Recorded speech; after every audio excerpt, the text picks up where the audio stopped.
Welcome to Life List, a birding podcast. Hello. Welcome, everyone. This is Life List, a birding podcast with Alvaro Jaramillo, Molly Brown, and me, George Armistead. Hello. Hey, George.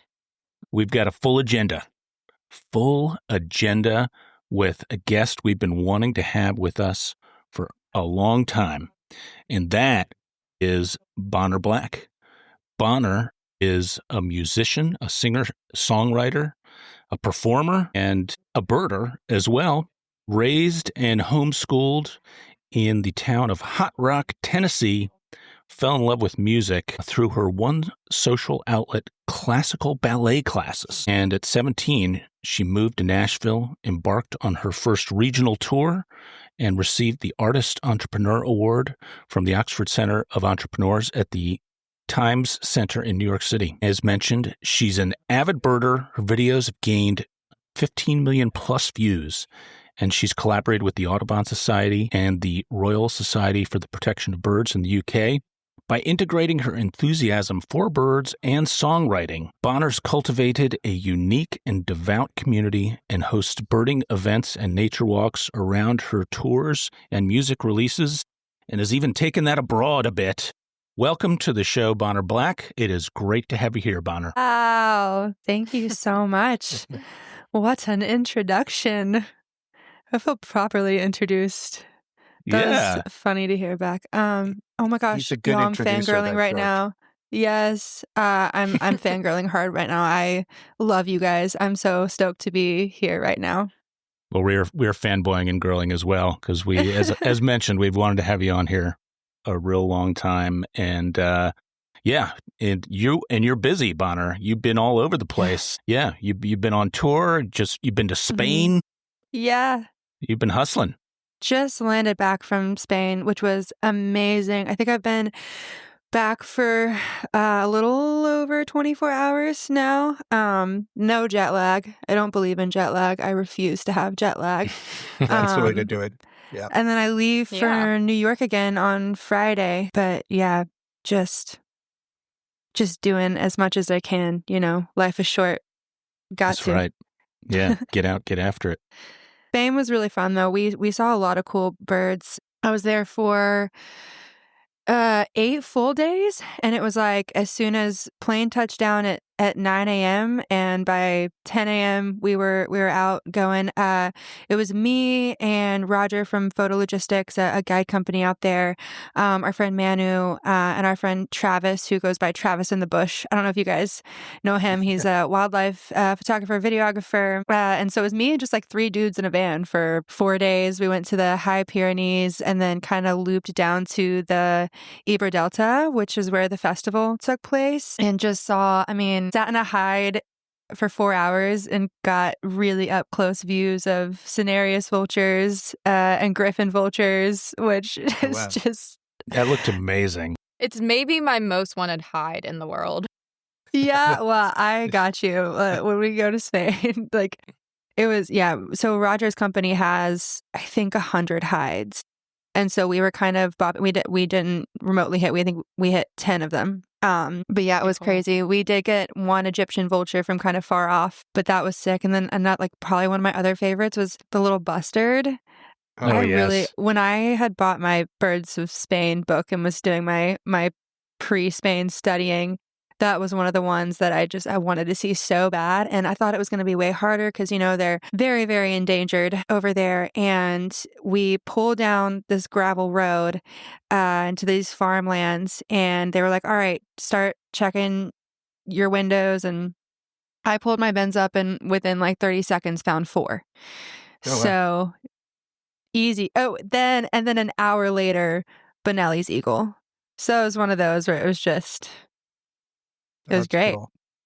But when I've been, touring in Spain in the past, it did get actually rarer through the times that I went.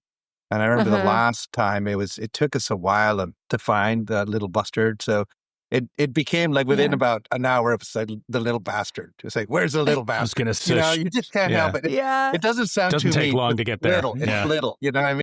The great bastard. You don't. It sounds too harsh. But the little bastard. You're just like, where is he? The little bastard. Then he shows up, and then it's like, oh, that is little. Yeah, they to the big blend in guys. too. They're like that light brown, and then we were in a field that had already been harvested, and everything was light brown. I think we really got lucky with that spot. And then the festival was really cool. I just love birders so much. I just love other birders in the birding community so much. And so immediately being surrounded, I think there were 4,000 people that were at that festival. It was crazy. That's a big festival. Whoa. It's a big festival. Just kind of like all around. I mean, it's a really big area as well. It's all like farmlands and then marshes and water and ponds. And it's just kind of like the perfect mix of habitat for all the birding. And then the flamingos, flocks of flamingos. I was losing my mind. That was my first wild flamingo encounter. Did not get old. That's cool. So yeah, it was, I gave a talk. It was the first time I'd ever given a talk before I played probably like thousands of shows. It went really well and it was really fun. I prepared pretty hard for it because I was so nervous. How did they do it? You gave the talk in English, I presume. Yes, I gave the talk in English. Nobody wants to give me to give a talk in Catalan. I did not want to butcher the language. I learned as much Catalan as I could. But yeah, my talk was in English. And I was definitely more of the inspirational, motivational chat. I let the biologists and ornithologists handle the real business. I was sort of like, this is what I've done. Follow your dreams and lead your conversations with love, and we can change the world together. There you go. Sort of my whole vibe. You too can see little bustards. You too can see the little bustards, but we got to take care of their environment. Mm-hmm. So yeah, I think I was thinking about being a musician, and being a birder is one thing, but for us, we wanted to become like professional birders. And I think there's like a similar kind of trajectory with a musician in that you really want something and you don't know exactly how you get there, but you just keep going forward and you just keep moving towards it. And then one day you're like, I got a check. Actually, I'm a professional. Yeah. Right? This First, is working. it's a little check, Yes. it's a little tiny check. But I was thinking about that, and then when you do tours, we tour around kind of like a musician, except we have no roadies and nobody thinks we're that cool. But otherwise, it's just a lot of like weird, I still don't have similarities. roadies, so Well, it's coming. It's coming. Actually, yeah. Actually, we could go. We could go and just pack It's up your coming. stuff. It's We could go coming. birding. Yeah, that's funny. But Spain. Here's the thing. Yeah. I've done things in Spain. I mean- in birding things in Spain. They go all night with the food and the wine and the whatever, and then you have to get up early. Yes, that was I was not prepared. And our schedule was stacked full. Like all the days that we were there, it was either in the lobby at like 6:30 a.m. or in the lobby at like 7, nothing later than that. And then dinner 9 or 10. The 10 p.m. dinner on the itinerary blew my mind. Oh, I'd be so cranky. I struggled. And then the other thing was I was really I'm really allergic to some grass in Spain. I don't know what it is, but I was like downing antihistamines and so snotty the whole time. And you're being literal here, not figurative. No, I'm being literal. It was kind of gross, but we do it for the birds. We do what we got to do. You suffer. Yep. It was the lack of sleep was tough. The allergies were definitely tough. I did love that every meal is like you do the appetizer, you do your main, you do your dessert, and you have your coffee. That is kind of lovely. Mm-hmm. So civilized. So civilized. I really didn't hate that. On I a love birding seafood. trip at that. Yes, Yeah. there is. Yeah, and lots of coffee stops and good coffee. Good coffee. Yeah, really good. I loved coffee. the croquettes as well. Yeah. So, but yeah, Yes. I mean, yesterday when I got back the very late the night before last. My friends rolled up to pick me up. They were blasting Born in the USA and just held out a McDonald's bag for me. And I got the best McDonald's order that does exist. I'm sure everybody will agree with me. It is the fish fillet sandwich. Wow. Bold, but I like it. Look, I was raised Catholic, and on Fridays, that fish fillet was like real. It's my favorite thing. I'm sorry. I don't know what to tell you.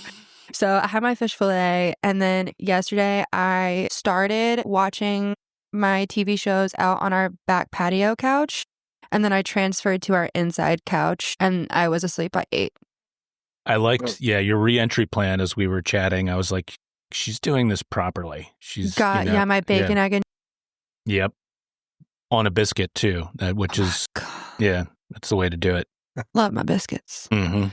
Love my biscuits. Yeah. But yeah, it was a great experience. I'm happy to be back. And I mean, to the music stuff, I brought my guitar over there and did a video like sitting on top of a mountain playing my guitar with my binoculars in it, and it's been hilarious to just combine birding with music because I think it helps with my mental health on tour a lot because usually when we're on tour we're either in a van or we're just in a grimy venue, like a dark venue, and birding has been my way to kind of just get out. And it's even more fun when I get to do one of my little birding with the bands walks and force people to go birding with me. So yeah, that's kind of refreshing. But I'm sorry, I don't know who that person is that just walks behind us. I love the randos. Cameo it's on great. the podcast. Yeah, welcome to it. Yeah, that's a weird look he gave. It was like, what? I know. Well, I don't think it's normal for people to record here. It's not. Yeah, exactly. Oh my God. I think I heard Molly. Yeah, it's the accent. It's been, so, and it makes me be good too, because, you're tempted to, like, we're done with the show at midnight and either I can like crack into that Jack Daniels bottle in the green room or, you know what, I actually got to get up early. So it's good. I've always said that birding has kept me out of so much more trouble than I might have gotten into otherwise, because I'm like, I think about, well, I don't want to miss dawn, or I don't want to miss looking for this bird that, my friends are going to be looking for. Like, I gotta, it's time to knock off and power up, Oh yeah. I would say birding gets me into trouble, but we'll do that later. Again, I'll tease what happened today. Well, because we like to trespass a little bit sometimes. We see a fence and we're like, just climb under it. Like I'm looking for birds. Like, what are they really going to say to me? Yeah. Yeah. As my father likes to say, the other side of that no trespassing sign usually doesn't say anything at all. So once you're there, you're golden, Yes. Golden. I like that. It's funny though, because the combination of being a birding tour guide or birding a lot and touring with music definitely has those strings of similarities, but totally different day structures. Definitely different day structures. They don't always work together, but yeah, it's kind of like herping and birding. Yeah, herping's the next. Do you guys herp? Do y'all do the herp? I do opportunist. Molly's like proper about it. I do it opportunistically. Kind of, but I do like to sleep, so yeah, it's tough. It's one or the other. I can't do both. Yeah, maybe I think how a lot of birders they just kind of gateway into like snakes and bugs and all that stuff. Yeah, that's exactly what I've done. That makes sense. You're going all over the place. Oh, yeah. One thing I think would be real interesting that we talked about and that I've kind of we see through your social media, but I would love to hear how you might describe it is, so you do your shows all over the place, it seems like, and very often do pair a show, as we've talked about, the following morning with a bird walk, or even the afternoon before, I guess sometimes. Depends on scheduling. Depends on scheduling, yeah. Yeah, but what are the folks... Who are those folks that come on those walks with you? What are those like? And how did that start? Oh my gosh. I've always been a little schemer. Like I just love to kind of scheme things. And I remember when I was like trying to do my tour last fall and I decided to make it bird themed, like doing the fall migration tour. And I wanted to book it along the avian flyways, the Atlantic flyway and all that stuff. And I was thinking about like a meet and greet. You know, a lot of artists do the meet and greets, and I just thought it'd be really cool to do some sort of nature walk and get people outside. I was like, the best day ever for me sounds like going for a walk outside at a pretty time, like looking for birds, and then hitting the venue and like having a beer and listening to live music. Like that just sounds like a great afternoon, evening. And then I can just force people to go birding with me. And I actually got a lot of resistance in the beginning. Like when I wanted to do the first one, I sent the idea to a lot of different, like, I don't know, birding groups around where my tours were going to be. And a lot of them were like, well, they just didn't really get the concept or like how it was different, because I wanted it to be more of just like a fun hang, like a fun nature walk, mental health walk, as one could say. The people showing up is just everybody. It's like people who found my music on Spotify or Apple Music, and they'd never been birding before, never thought to, but thought it sounded fun, and they show up and they don't have binoculars, or they have like their grandparents' binoculars that you literally cannot see out of. Mm-hmm. To your baby birders that like just started birding and like maybe found me on Instagram, but they have never met other birders in their community.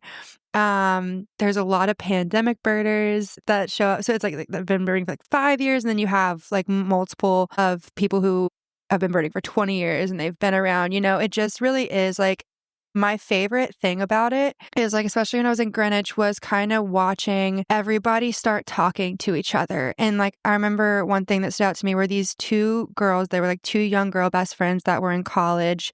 And they had just started birding. And then there were these two older like lady sisters that were like birders there. And I saw them start to talk to each other at the walk. And then at the show, I looked back and they're all at a table together with their wine and got each other's numbers. And I just feel like I'm like, okay, you guys, like I'm here now be friends. Right. You guys hang out now. Yeah. But I feel bad because a lot of these, the Audubon are like, how many people are going to show up for this? You know, we usually have like a 15% limit. And I'm like, oh, it might be a little more than 15 people.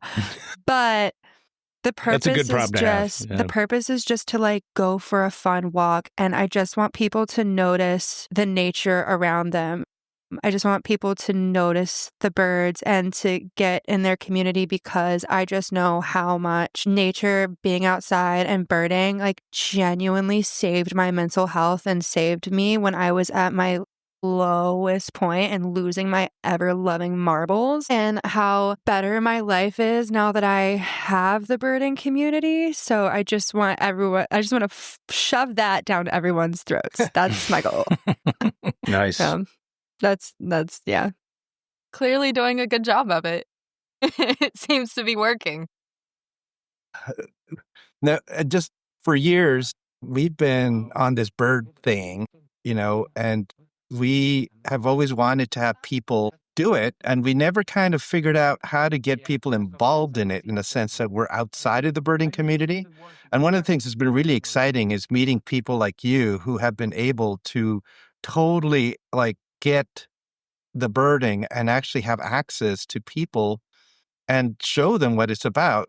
Just trying to get more people into birds and birding, because our hope is that people will get out and notice the birds and become birders, and then care about their environment and like care about the horrible, horrible population decline that we're seeing. I think we need the birds just as much as they need us. That's my whole thing. I mean, I started birding because I mean, the music industry is such a tough industry. Entertainment industry is such a tough industry. And I was doing so much social media. Like I had made it to where I was a full-time musician, which was always my goal. I mean, I waited tables, I cleaned houses, I nannied, I did all of these things. And then I finally became a full-time musician.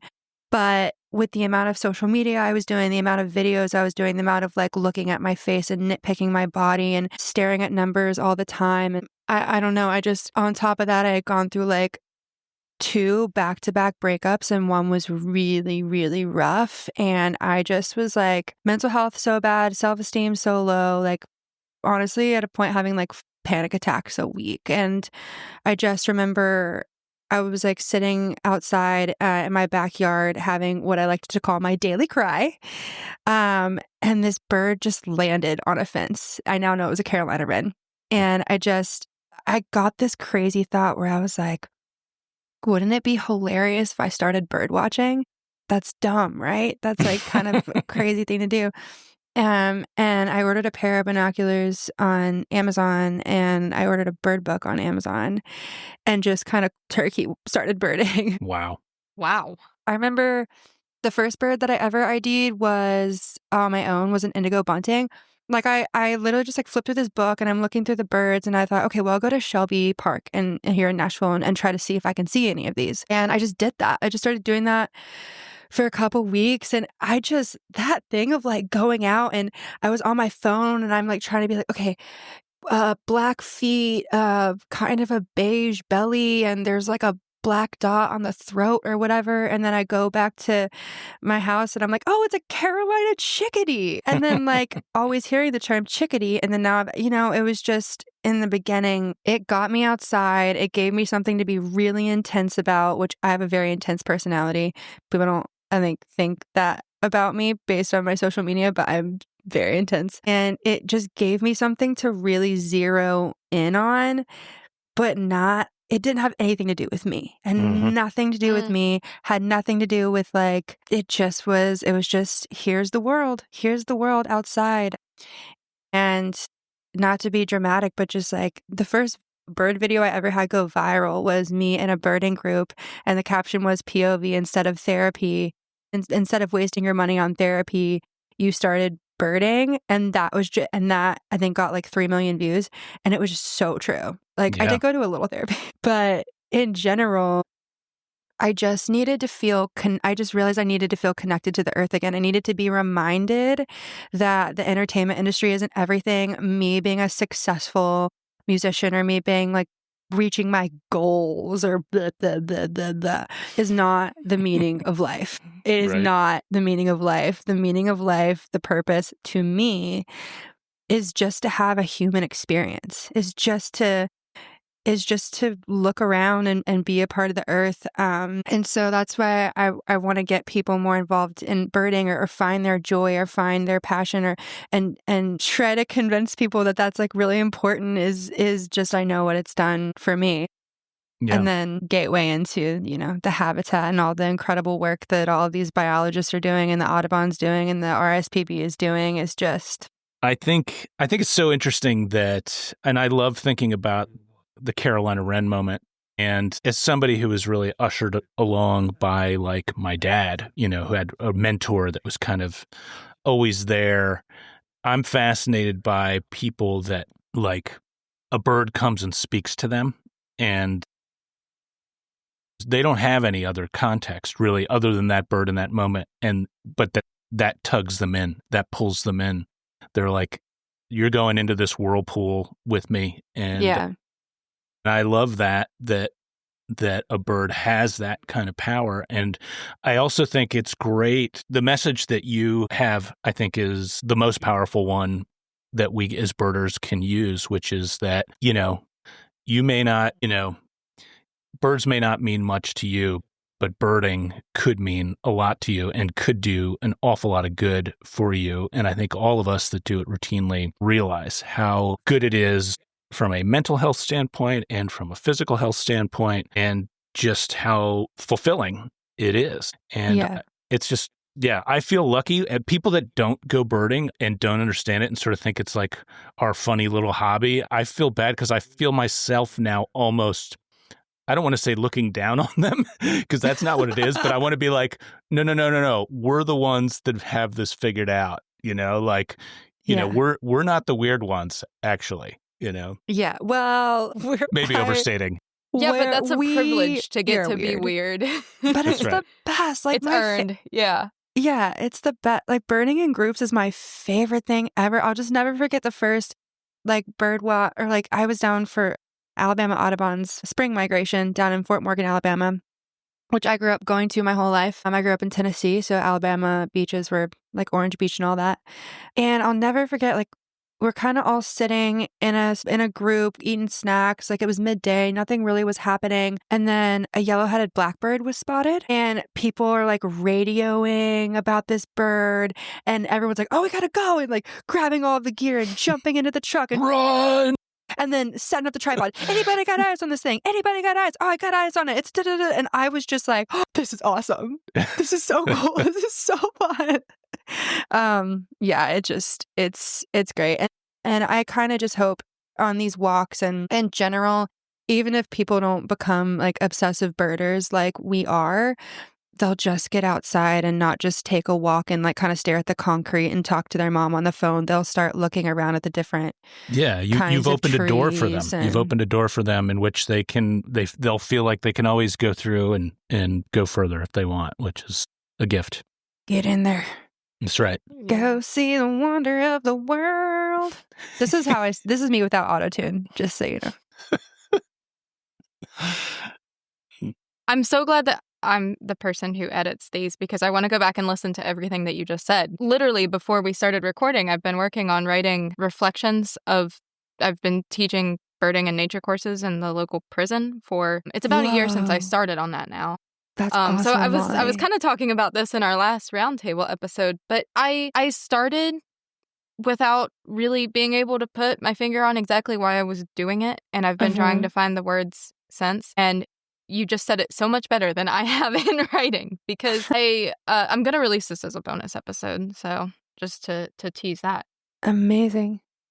I realized when I started on my first day teaching in the female facility that not only was nobody from anywhere remotely close to here that was in my class, but they didn't even know where we were on a map. And wow. That really, like, they didn't know what part of West Virginia they were in, or really exactly where West Virginia was. And I thought, I can't imagine just not being able to feel where I am. Yeah. And through teaching the courses so far, I've realized that's what birding gives me. It makes me feel like I know where I am in the world. Yes, that's beautiful. Oh, that's so beautiful. I just got chills. Yes, it does. We're on the same page. You're knowing your habitat. That is awesome, Molly, too, by the way. That just actually got some wheels turning in my head about, I've been trying to think of like things I can do here and with like schools or something like that, but I didn't even really think about. It's got me thinking. So this is actually, I just happen to live really close to a prison with inmates and staff. It's close to 5,000 people, and the biggest town in our whole county is less than 3,000. So we're in a rural area, but there's this huge facility. So I can see the glow of the lights at night from the house. So I'm that close to it, and it just kind of, I was curious about it and got down this rabbit trail and realized that anyone can volunteer. So shout out to anybody in the country. Anybody can volunteer at a federal facility to teach a self-designed recreational or educational curriculum. But through doing all this, it's really just got me thinking about, it's great. But sharing birding with an audience that didn't opt into learning about birding necessarily. And like, how do you actually let people feel the joy that we get to feel? It's if we can crack that, which clearly you are, I mean, it does big things.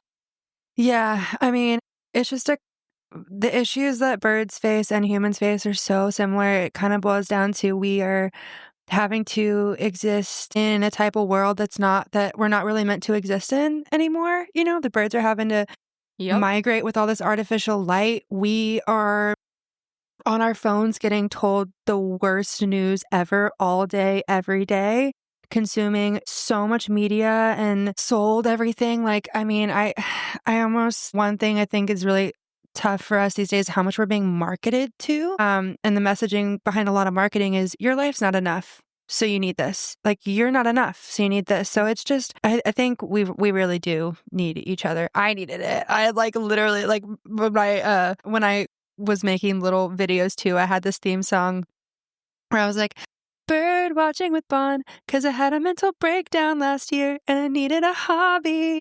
And that's just what it was. I love it. Yeah. Yeah, so these festivals, you've been to a couple of these birding festivals now, yeah? The one in Spain, you went to Biggest Week. Yeah, I loved Biggest Week. Yeah, and you've been birding for a couple years now, is that right? Yeah, I think I have in my Amazon. I think it'll be like 4.5 years. Yeah. Mm-hmm. So still kind of new, still just a little sponge soaking up all the knowledge. Nice. But I'm so spoiled to go to these festivals and get to bird with, the PhDs and the learned doctors. My mom hates it when I say this, but I technically didn't finish high school. So hanging out with like the really smart people is just great. Well, that's kind of what I was curious about is like these festivals, you kind of get a lot of different kinds of folks. Your first birding festival what was that like? Like, was that the first kind of gathering where you're like, oh, wow, like birders aren't just this way? Because I think one of the things that's great about your social media and that you said already is that you love birders. And I think that really comes through in your social media is that you're celebrating not just birds, but birding and birders. What was it like? What were your early impressions there at, first time you started really seeing some of these other groups of birders? Yeah, I think the first thing that I noticed was in the music industry, and I've been in the music industry since I was 14 years old. I'm 30 now. So it's like a long time. And then before that was ballet, and there's so much like too cool attitude. Like everyone is just like trying to be like the coolest, bro. Like I'm just I have the coolest outfit. Like there's just like this cool whatever. Everybody's like faking some main character and they got to be like the most different, blah, blah, blah, blah, blah. And I'm not saying there's not egos in the birding world because there's definitely like egos and a-holes everywhere.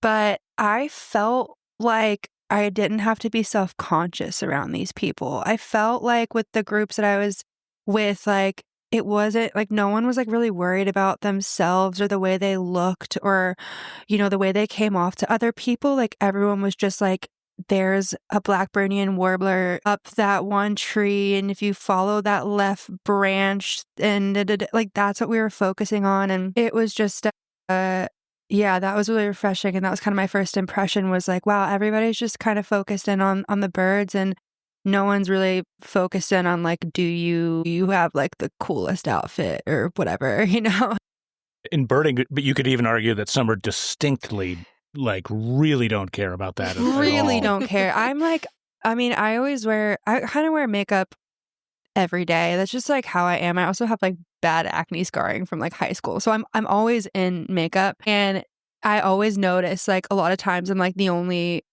girl wearing makeup like on a trip or whatever. It's like everyone just like it's not really the focus, which I really love. It just like I relax my shoulders around you guys. I really do.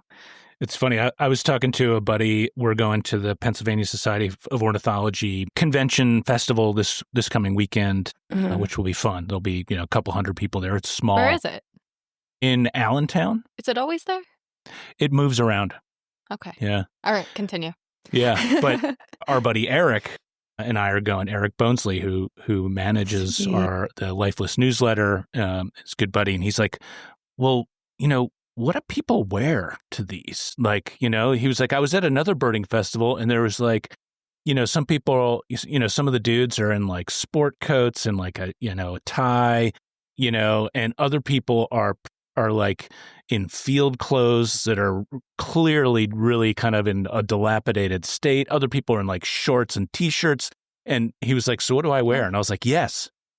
Like, yeah, that's what you should wear. Whichever one of those is what you want to wear, because we're going to see every single kind at that festival. You're going to see people in collared shirts. You're going to see people kind of dressed up, looking in their Sunday best, and other people basically out of the field, covered in ticks.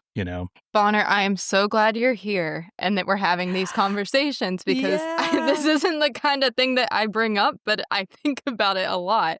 Yeah. And have I talked about how a local birder saw me at a festival and called me a zookeeper? I don't know if I've said that on the podcast, but I was like, whoa, I dress differently. This was like 10 years ago.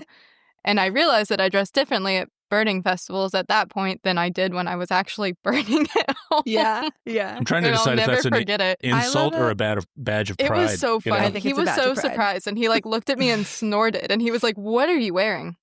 That's been a whole evolution for me too. Yeah, I love to throw a fit. Don't get me wrong. Like, especially for Spain, I did post a put together my outfits for Spain. I like going the safari Laura Croft. That's sort of my favorite style. I love a cargo pant and a cool belt and a button down. Let's go. I took my overalls on my last birding tour for the first time, which is what I live in at home, and I was pretty excited to do that. Yes, and I feel really hot in my harness. I love that birding harness, y'all. When I first got my birding harness, I put that thing on. I looked at myself in the mirror and I was like, yeah, I look legit. That's legit. So true. Loved it. But yeah, and there's also not a lot of things, social things that we do in today's society that really is at Biggest Week, there's 11-year-old birders. There's a big Amish community that attends Biggest Year every year. There's people from 11 years old to in their 70s or even 80s, and people who've been birding for 40 years, people who just started birding, people who and then we're all together hanging out and having a good time. And all these festivals, there's always karaoke, or there's a cocktail hour, or there's something. When I was in Spain, my favorite conversation is we had this really amazing dinner for all of the speakers. And I was sitting between these three older gentlemen that I think they had all said that they were in their late 70s. One, I think maybe was 80 something. And him and his wife had been married for 48 years, something crazy like that. Wow. And between the three of them, they had a life list of 14,000 species. Good Lord. And they were just the happiest guys, telling me all of their stories. And they're like, oh, when I saw this one bird, it was da-da-da-da-da. And when I just remember kind of sitting there and thinking, what a life well lived. What a life truly... Again, to that purpose of I think our purpose is to just have as much of a human experience as we can. Getting to talk to the older generation and meshing all the generations together for this one common love it just makes me happy. I love it. Yeah. I want my 14,000 species. I'm not even close. You guys are so close. Some of us. George is yes. Yeah, I don't know, actually. Oh, yeah, he just lost track. Too many to count. Yeah. Another thing that you said that I also had in a recent conversation was that, birding is something that if you can truly give all of your focus to, and it is so hard to do that with so many things, but you can just put everything you have into focusing on looking for birds, and that's something that I find really special too. Sorry, my dog's saying hi. Hi, Poppy. The cutest Pepper, but she is a sweetheart and crazy. Mm-hmm. Huh, baby? I don't believe in baby talking babies, but I love to baby talk puppies. Well, that's my new thing. I have 2 one-year-old dogs now, and I speak to them in ways that I've never spoken to dogs before, but they bring it out of me. Yeah, I think we need to treat children like adults. I think we baby talk children too much, but if it comes to a doggy, this is how I'm going to talk. Totally agree. I realize that I sound like Shaggy from Scooby-Doo when I'm talking to my dog, and I was like, oh, this is how he came up with it. I'm sure. I'm sure that's how they came up with the voice. I was like, I don't know. But it dawned on me. I was like, I'm basically become Shaggy. Yeah, not bad. Scooby-Doo, where are you? We've officially reached the ADHD segment of Time to go birding. Show. Time to go birding.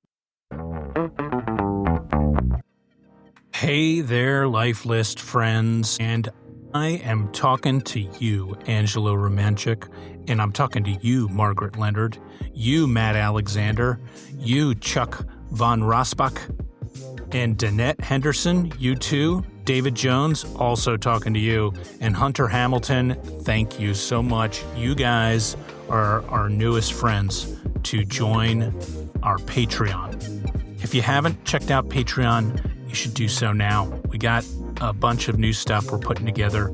Recent episodes, Alvaro's talking about cormorants on a crazy little expedition he did up in his new home in Canada. Molly's got some book reviews, and I also talked about some shorebirding I did at Bombay Hook and the Forsyth Refuge. And just now I got done talking about some news and notes and also some stuff in the field. So yeah, check it out. Become a timberdoodle or a boom chachalaka or even a gadfly. We would be thrilled and honored to have you guys as Patreon members. Thanks to you all who have joined so far. We really, really appreciate it. I love to list, though. I think the listing is, I need to have like a goal and I need to have a chase. Like my whole life has been, I just love a chase. And this is a healthy chase for me. We got to channel. I have to channel my things for good. And birding has helped me do that for sure. Are you an e-birder, Bonner? I am an e-birder. I be on the e-bird. E-bird and Maryland are just running my battery low at all times. My phone's always dead.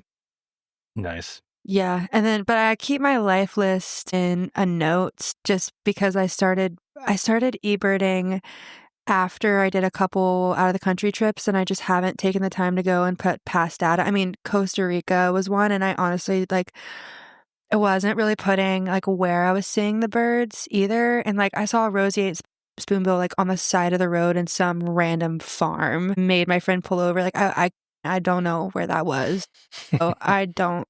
Yeah, but now I am kind of a religious e-birder. It's my favorite form of social media. Nice. Are you guys? Are y'all e-birding or are y'all just soaking it in? Oh yeah, I'm e-birding. Yeah. I'm not obsessive about it, but I enjoy doing it. And I do not e-bird every single thing I see in my yard or even sometimes I'll go out on a couple hour walk and I may not e-bird just depending on my mood. Yeah. But probably 2/3 of the 3/4 of the time when I'm birding, I do e-bird because that's kind of what I'm doing is I'm going to do a census, Yeah. Let me flip a question on you guys. What do you feel like is what drives you in being a birder? What pulls your heart? What's that thing that you love about this? Ooh, I can answer. I should say this is a note to myself and listeners as I go back and edit. We have lost Alvaro, maybe officially.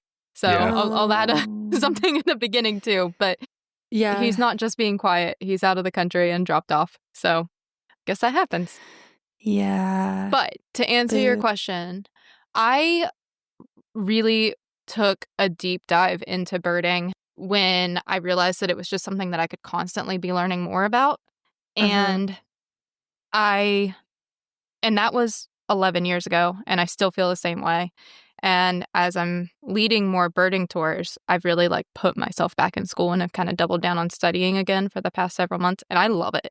I love having a job where I'm paid to learn. But for the listing notion that you were talking about too, I don't care how many birds I see in the world. And I think I'm really lucky in my position to get to just travel a lot and see a lot. And I don't know, that doesn't it's just the nature of my career now that's taking me there. So that in itself doesn't drive me, but the adventure of going out and seeking something does, if that makes sense. Yeah, your curiosity and thirst for I gotta know more, I gotta know more. That's beautiful. Exactly. I love that. The quest aspect of it, I find really thrilling. So that too.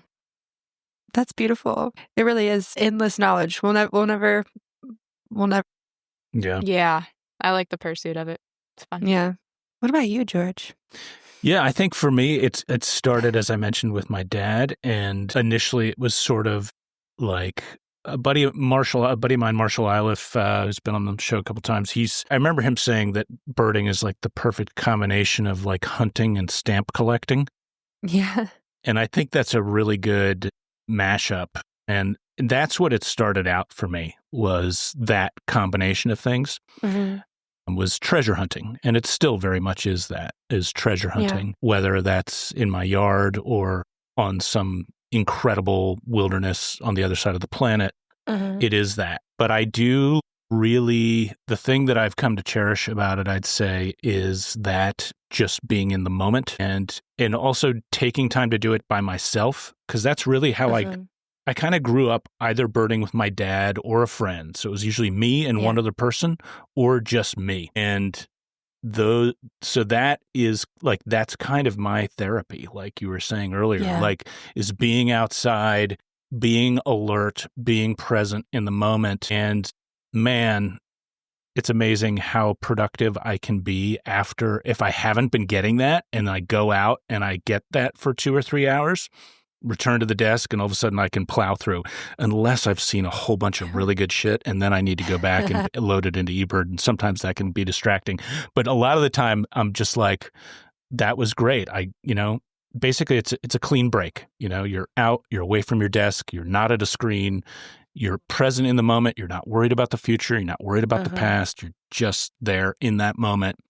Those are the things I find myself more and more grateful for now. Yeah, absolutely. I mean, actually learned this. I love bird behavior in general. And I remember I've learned a lot from the birds. One lesson that's always stuck out to me is watching herons and how they hunt and how they get really, really still. When you watch a heron hunt, it's still, it's creeping, it's slow, and it waits and it finds the perfect moment and it strikes hard.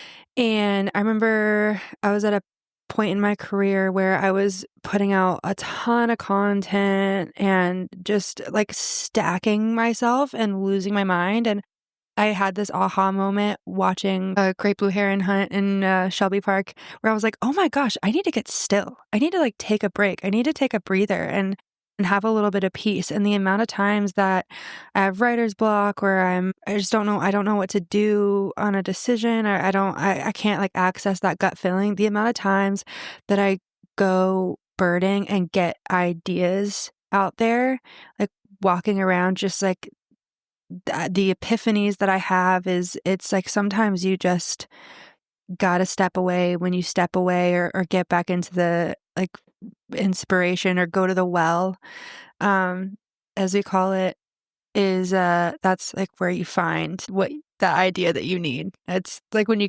being not productive is like the most productive you could do sometimes. Absolutely. Yeah. I've felt slumps like on the flip side too, where sometimes, we talk about how we're always birding, and we are, but if I don't actually go out and intentionally go birding for too long, I feel myself really needing it. And I need to like not just wander off the porch, but actually like go somewhere and go birding for a couple hours to do a full reset. I love a good like stroll and just kind of a dilly-dally type of bird too. Like there's so many different types of birding. You can like go to another country and try to see as many birds as you can see, You can, right now we're in migration. My bird friends of Shelby Park group chat is going off like crazy because we're getting migrants, and you can like be a bit of what the Brits call a twitcher. Mm-hmm. One of my favorite things is just to like dilly-dally and do through the woods and see what I can see and like sit on a stump for a second and just be out there. Yep. Totally. Think my thoughts. We don't think our thoughts enough. We're like we're getting a lot of thoughts shoved down our throat right now. That's also why I'm like really adamant about like my content just being positive and humorous. There's just so much BS out there in the world. It's like, how are our brains supposed to be okay? I'm just adamant about it. I just want to make people laugh. Because goodness. Yeah, we all need a refuge because the bombardment is at an all-time high. It's true. It's too much. This world's crazy. Yeah. It's extremely brave and admirable to share that the way that you do as well. Because earlier this week, I sat outside for like an hour just watching migrants come through, and I actually wrote my train of thoughts in my notes app. And then I looked at it and deleted it a couple of days later because I thought that's never seen the light of day, which was really good to do. And absolutely, you have that like space to just let your mind wander. But sharing it and inspiring others is a whole different ballgame. So huge kudos for doing that. that's all accidental. I just think in content. Like I've been having to, lip sync and shake my booty on camera to my own music for so long, and like try to go viral on TikTok for like music forever. So when I kind of channeled it into birds and these birding skits that I do, I mean, I just like, I have ideas all the time. Like, how can I not? Like, I'm just kind of immersed in the life. And sometimes when people say they follow me, my first response is, I'm so sorry. 'Cause it's like, it's not always like safe for work or safe for children kind of content. But I've just been like, I've been like thinking in sketches for so long. So anytime I'm out, then I have an in real life experience, it's just like, oh, that would be hilarious. I gotta like film that. It's wonderful. And I mean, it's so relatable. As you said, it's just the little moments that it's great. It's wonderful to see. It's just the little moments. That's what makes this life. Y'all didn't know y'all were getting songs on this podcast. No, but I'm happy to have a new intro. So, do you need a new intro? Yes. Yeah. Have you not heard our intro? I literally will make you. I will make you one. It's gonna be a rap. Oh yeah.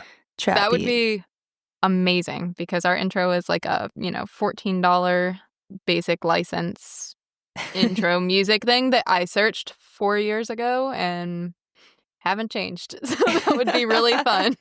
I'll write you guys a rap. There we go. Where are you guys headed next for your birding trips? Molly, what do you got coming up? My next weekend, which might be the weekend this episode comes out, will be in Seattle for the Frontiers in Ornithology Symposium. So that's a quick trip. Yeah. It's not birding per se, but it's a symposium for people who are interested in careers related to birds and conservation. Yeah, that was, not to interrupt, that was something that blew my mind when I got into the birding world, is the amount of careers and research and stuff that is just around birds. I kind of almost regret that I didn't get into it sooner, because yeah, same. I always joke, I'm like, when I quit this crazy showbiz entertainment industry, I'm just going to become an ornithologist. Like, it's easy. But it's... I feel similarly, though. I didn't know that was any sort of career path. Yeah. It was not on my radar at all. I'm happy where I ended up, but still, yeah, I'm happy that this exists to share this information too. It's so cool. Like, people are like, oh yeah, I'm a specialist in the cerulean warbler. I'm like, that exists? I want to do that. No kidding. George, where are you off to? I'm totally basking in being at home right now. Actually, like I kind of scheduled my every so often I try to schedule myself a nice gap to be at home. So I feel like that sounds weird perhaps to some, or unappreciative of the fact that I get to travel a lot, but I do genuinely love being at home. So I am home until January, at which point, nice. Yeah, I will be going to Colombia for 2 back-to-back tours to the Santa Marta Mountains, which I'm really excited about. It's a trip I've done, I think, about 6 times before. So it's kind of a tried and true route that just is always good. It's always good. There's good food. I'm already looking forward to some of the food at some of the places we go. One of our local guides, we always go to his mom's little restaurant, to start the day. And some family run hotels we stay at, and it's going to be down home cooking proper. Yeah. And the birds never disappoint. So it'll be great. Yeah. Yeah, that sounds amazing. That is, yeah. Yeah. Colombia has a way of feeling like home. Yeah. Yeah. Yeah, really does. At that. What do you got coming up, Bonner? Gosh, Friday I leave for New York. I'm doing the Greenwich Audubon's Hawk Watch at 7 a.m. I'm doing a bird walk, and then at 1 p.m. I'm playing a set. So it's like awesome. Those are my dream gigs. Nice. So doing that, and then actually Cornell University invited me to go tour their facilities, which is crazy. And when I was on my Zoom call with them, I was like, hey, I didn't go to college, and my mom's like kind of pissed at me about that. So is there any way you guys could like make up a certificate from the university and have it signed? And she paused for a second, and she goes, you mean like Cornell University? And I was like, yeah. Could you just like have someone sign it and just make something up? And she goes, like, she pauses for a second. She goes, yeah, I think we could make that happen. All you boys and girls out there, take note. Look, you could get your diploma as well. No. You just gotta like ask the question, y'all. That's like how you get anything done. That's how you get to go do cool things. That's how you have any opportunity. Like when we were talking earlier before we started recording, like the whole wing it thing, I'm telling y'all, not you guys, because you guys know this, but audience, like if you don't ask the question, you won't get that yes, and you can get 1,000 no's, but the one yes is all you need. So I'm about to get my certificate from Cornell, and I'm going to give it to my mom for Christmas so she can frame it. Awesome. And then I never want to hear about my GED ever again. Well, I hope your mom doesn't listen to this and have the surprise spoiled. She won't. She won't. Perfect. Great. I promise you. My mom is not into birds. My whole family is not into birds. My family and my music industry people are so confused at where my life is right now. They don't know what to make of it. My mom, I drive her nuts. She hates. I was at the beach with her and she's like, you just don't listen to me. Cause I'm like, she's trying to tell me something. We were trying to make a dinner reservation. I had 20 nighthawks flocking. Wow. We were up on the 18th floor and out the window, eye level. I had 20 nighthawks swarming. And that gives me chills. She is down at the elevator.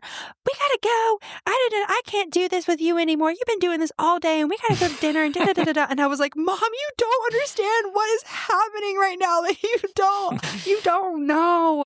So no, she won't listen to this, I promise. It's funny.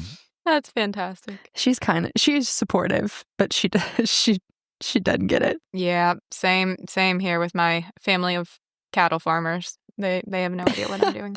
Heck, my dad's a birder, and he's never listened to a single episode. Oh, come on, Dad. That one might be the worst. Yeah. That's hilarious. Yep. I think Lifeless might be one of the first, like, birding podcasts that I ever listened to. Cool. That kind of makes me feel old on Lifeless' behalf, but I guess we've been around for a bit now. Yeah. Well, the couple people I've told that I was going to be on it, they're like, what? And I'm like, dude, I know. I get to talk to them. It's crazy. It's so cool. That's awesome. Well, I definitely feel like we need a part 2 because we did not get through a lot of what we said we were going to talk about. So we'll have to follow up. Yeah. Side notes. Yeah. The ADD is strong with this one. Nice. Yeah. Nope. That's how we do it. Yeah, exactly. We covered a lot. We winged it as you mentioned and suggested. So so it worked out good. We missed Al. He was there at the start, and I'm sure he'll be eager to listen and how the rest of it went. Yep. Now Alvaro gets to listen. Gosh, we get one more listener. Yeah, That's right. I can't wait for him to be back and him to tell his story of about what happened like today where he is. You guys, that's so funny. We can't leak it yet though. Yeah. That'll be the next episode. Yep, it's a good tease. Exactly. Good, it'll be a good juicy tidbit to follow up on with Al. A little tidbit. Yep. But yeah, thank you guys so much for having me. This is crazy. Thank you, Bonner. Thanks so much. Yeah, and everybody go to bonnerblack.com. Mm-hmm. Check out Bonner's site. It's got all sorts of information about what she's got going on, and I'm sure your upcoming appearances are pretty easy to find there or on your Instagram. Yep. Yeah. Yeah, everything's up on the website. Tour dates, have an album out, and then I'm about to, in 2026, start throwing out some new music that I've been recording over the past year, and so... yeah, Instagram's kind of my favorite place, but it's all on the website. It's all on the internet. Nice. Excellent. Well, thanks so much, Bonner, again. We definitely will do part 2 at some point when maybe after your next album is out, and we can talk about that a little bit. Yeah, let's do it. Thanks, y'all. Cool. Well, thanks, everybody, for listening.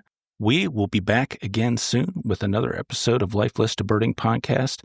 Take care, guys, and good birding. Thanks, everyone.